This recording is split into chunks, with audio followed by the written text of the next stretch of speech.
ሙና አሰፋ እባላለሁ የመጣሁት ያው የአማራ ክልል ተወላጅ ነኝ ግን የመጣሁት ከኦሮሞ ነው ከኦሮሚያ ነው ከዛ ነው መጀመሪያ የመጣሁት አሁንም የመጣሁት አሁን እኔ የምናገረው ምንድነው 21ኛ ክፍለ ጦር ብርጌድ 3 ሻለቃ 3 ነው ያለሁት እኔ የምናገረው ወታደሩ በትግራይ ህዝብ ላይ የፈጸመውን በደል ወይም የፈጸመውን ግፍ ነው የምናገረው እኔም ጭምር የፈጸምኩትን በደል ነው የምናገረው ወደ ቤተሰብም ሲሄድ ህሊናዬን ንጹህ ሆኖ እንዴት ነው የምፈልገው የትግራይም ክልል መንግስት ይቅርታ እንዲያደርግልኝ የምፈልገው የራሴን የበደልኩትን በደል ተናግሬ ነው እኔ አገረ ሰላም ይያለው የመጀመሪያ የራሴ የምናገረው ማለት ነው አንድ ኮምፒውተር እኔ ሰሪቄ 4000 ብር ሽጫለሁ እዛም ሻለቃም ላይ ተናግሬ ያው ግምገማ ላይ ቀርቦ ተከፍላለ ብሎኝ ነው ወደዚህ ወደ ውጊያ የመጣሁት እና ምንድነው አጠቃላይ አመራሩም እንደዛ ሲዘርፍ አይቼ ነው እኔም የዘረፍኩት እንጂ አመራር የኔ የበላይ አመራር ሲያነሳ አይቼ ነው ያመልሰውት ይዛን ጊዜ ስለዚህ አመራሩም ሲዘርፍ ነበር እዚህ ኩያ ከዝርፊያ አጠቃላይ የትግራይ ክልል ትምህርት ቤቶች አሁን እዛ አገረ ሰላም የነበረው ሁለት ትምህርት ቤት ነበር አንድ ከፍተኛ ትምህርት ቤትና አንድ ደግሞ እዛ ሜዳው ጋር እስከ 10ኛ ነው ትምህርት ቤት አለ እነዛ ሁለት ትምህርት ቤቶች ላይ ያሉ ዴስክቶፖች እነዚህ ግርግዳ ላይ ያሉ ምንድናቸው የፕላዝማ ቴሌቪዥን 42 ኢንቾች እነሱም የሉም እዛ ትልቁ ህንጻው ላይም ያለው አዳዲስ እሽግ ቴሌቪዥኖች በካርቶኖች እንትን ላፕቶፖች ዴስክቶፕ የሚባሉ አሉ እነሱም አጠቃላይ በእኛ አመራሮች ተጨነዋል በእኛ አመራሮች ለምሳሌ አሁን አጠቃላይ በእኛ አመራሮች ተጨነዋል በእኛ አመራሮች ለምሳሌ አሁን ቅድም ተናግሬያለሁ ሁለት አመራሮች ንጹህ ናቸው በእኛ ሻለቃ ሁለት አመራሮች ንጹህ ናቸው ያልነኩ ማለት ነው እስከም ምን ማረክ ድረስ አንድ ላይ ነበርን እና ሌሎች አመራሮች በተሳቢ ሁሉ ዕቃ ተጭነዋል የኩያ ጨርቃ ጨርቅ ፋብሪካ አጠቃላይ የሴቶች ታይት ቲሸርት እና ጃፖኒ አጠቃላይ ተጭነዋል በመከላከያ በሁለት ቦልቦች ተጭኖ በአይኔ እዚ መለስ አካዳሚ ባለፈው የነበርንበት ፎቅ ምንድነው እዛ ተጭኖ ቆማ አይቻለው እንደውም ስብሰባችን ላይም ተናግሬያለሁ ለምንድነው እንደዚህ የሚጫነው እንዴት ነው የዘረፋ የሚደረገው የመጣነው ለውጊያ ነው የመጣነው ጉዳይ ሌላ አሁን ደግሞ እየፈጸመን ያለነው ነገር ሌላ ነው አይመስልም በሚል እዛ ጋር ከዝርፊያ እንትን አንሰራል ሌላው ደግሞ የገበሬውን እህል ገበሬው ውጊያው በውጊያው የሚፈናጠረው የከባድ መሳሪያ ጥይት ይመታኛል በሚል እህሉን መሬት ውስጥ ቀብሮ በማዳበራ በቀበረበት ግን አንዳንድ ሰራዊቶች እህሉን አውጥተው አይበሏትም የትግራይ ህዝብ ብሎ መሬት ላይ የበተኑም ነበሩ እንደዚህም ለምን ይደረጋል ብሎ ደግሞ የከለከሉም ነበሩ ሌላው ውጊያ ላይ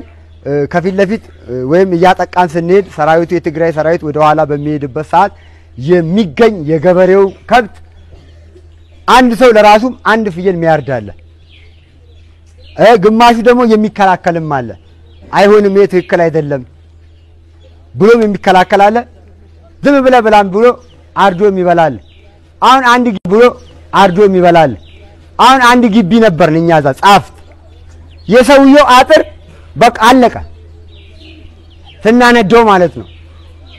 ተናነደው ሰውየው አጥር አለቀ በቃ ሰውየው ዝም ማለት ያውኛው መሳሪያ ስለያዝን ወይዮ ነገር ያረጉኛል ብሎ ስለሚጠረጥር አጥሩ እንዳለ አለቀ በቃ እንደውም አንድ ከኛ አመራር አንዱ ምንድነው አጥር እኮ አይነካም ይያለ ይናገረን ነበር ግን ቢናገርም እሱ ከሄደ በኋላ ሌላው እንትን ይላል ሌላው በዚህ በግድያ ዙሪያ ላይ አንድ ልጅ እንደዚህ አራት ሰው አዲቀይ ላይ አራት ሰው ወጣቶችና አንድ በኔ እድሜ ክልል ያለ ሰው በ16 ጥይት አትግደለን አባታችን ማረን እያሉት አራት ሰው ገሏል እሱን ወደ መቀሌ ለህግ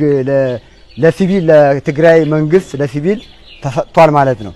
ሌላው ያልተሰጠና ያልተገመገመ አሁን ወደ ውጊያም ስንመጣ ያልታየ ማን አለ አንድ ሰው አዲጉዶም ላይ እንቁላል ፋብሪካ እጅ የሰበረ አለ ጤነኛውን ሰው መንገደኛ ይዞ ማለት እንቁላል ፋብሪካ የሆነ ቲሸርት አለች የመከላከያ የኛ መከላከያ ሰው ሌላው ዝም ብሎ ሬንጀር ቲሸርት ለብሶ ሲሄድ ይሄም የትግራይ ወታደር ነው ተብሎ በጥይት መታው ያ ሰውዬ እንደገና የመታው ሰውዬ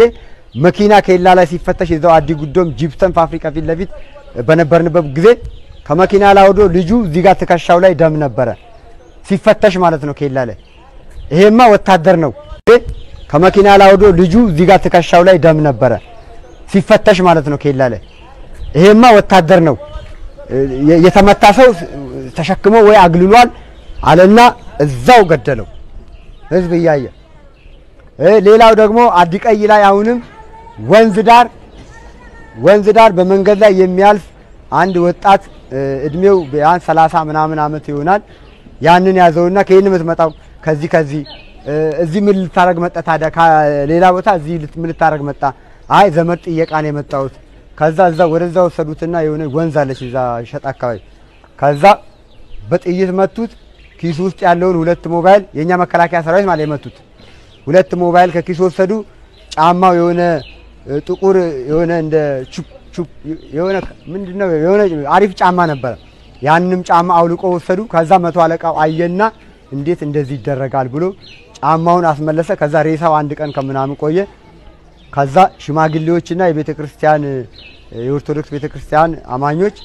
መጥተው አስፈቅደው አመራሮችን አስፈቅደው ሬሳውን ገንዘው ሄዱ ሌላም ጠይቀኝ ካለ ባጫ ያው እኛ የተማረከብን ሰው የለም ይሄ ለሩጫ ወይም ደግሞ ምንድነው በየአመቱ የሚደረግ በጋአድ በብዛት ሰው የሚሮጠው ሩጫ ነው አለ በእውነት በቴሌቪዥኑ ላይ የታየ ዱቄት የተሸከመ ሯጭ ይሮጣል ለእውነት የኢትዮጵያ ህዝብም የሚረዳው የዓለም ህዝብም የሚረዳው ነገር ህሊና ያለው ሰው የሚረዳው ከሆነ እኛ ዱቄታችንን የትግራይ ህዝብ ጫካ ላይ በራብ ስናልቅ የሰጠንን ዱቄት ከጫካ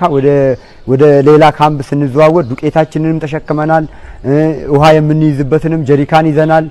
ዱቄት እንደውም የተሸከምነው በነጭ ማዳበሪያ ነው የተቀረጸው በፊልሙ ላይ ይታያል ይሄ ሩጫ ማን የትኛው ሯጭ ነው ዱቄት ተሸክሞ የሚሮጠው ደግሞ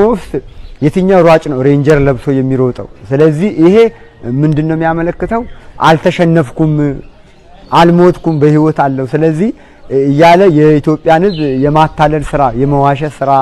እየተሰራ እንዳለ ነው እዚህ ጋር እኛ የተማረከብን ወጣት ሌላው በሌላው ጎን ደግሞ እኛን እንደማያቀን ካለን ታዲያ የት ነው ያለነው እስቲ አሁን ካለን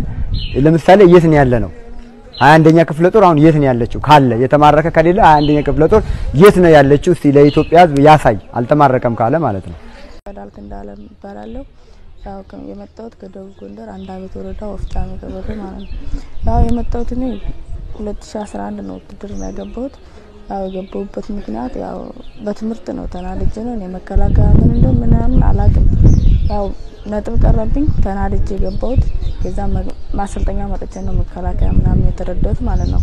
ከዛ መጥቼም ከዚህ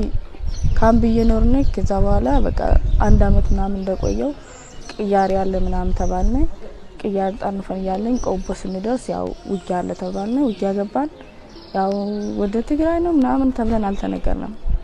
ከዛ ወደ ውጊያ ገባን ተዋጋን በቃ 6 ሰው ምናምን እንደሆነ በቃ አማራ ካገኙ ይገላሉ በሳንጃ አርዳሉ ምናምን ሮሙና ማራን በቃ ይገላሉ ምናምን እያለ እየተወራ ነበር ማለት ነው ልክ ትግራይ ለአማራ ጥላትና በቃ አጥቂ እንደሆነ ነው የሚነገረው ማለት ነው ከዛ ግን ያው ከዚህ መተን ሁሉንም ነገር አይተናል ያው እንደ አማራም ለይታችሁ እንደማትሉ ምን እንደማትሉ አይተን ተርተናል ማለት ነው ስለዚህ ያው እስካሁን ውጊያ ከገባን 8ኛ ወራችን ነው ያው እኛም ሰውም ጎርተናል እኛም ተጎርተዋል ግን ያው ትግራይ አማራን እንደሚጨፈጭፍ ሮሞን እንደሚጨፈጭፍ እንደሚያርድ ምን እንደሚል ነው ማለት ነው እኛ የተረዳን ይዛም ይወረወረ እንደዛ ነው የሚወረው ማለት ነው ግን አሁን ባይናችን ስናይ የሚወረውና ምናየው ያው እኔ ለወደፊት አላማዬ ከዚህ ወጥቼ በሰላም ወጥቼ ከእናቴ ቤት በቃ ከሷ ጋር ሆኜ መስራት ሰርቼ መብላት ነው የምፈልገው ማለት ነው ወደ ውትድርና መግባት አልፈልግም ማለት ነው ስለባጫ ምናምን እሱ የግለሰብ ነው የራሱ ጉዳይ ነው ማለት ነው እኔ ከዚህ ወጥቼ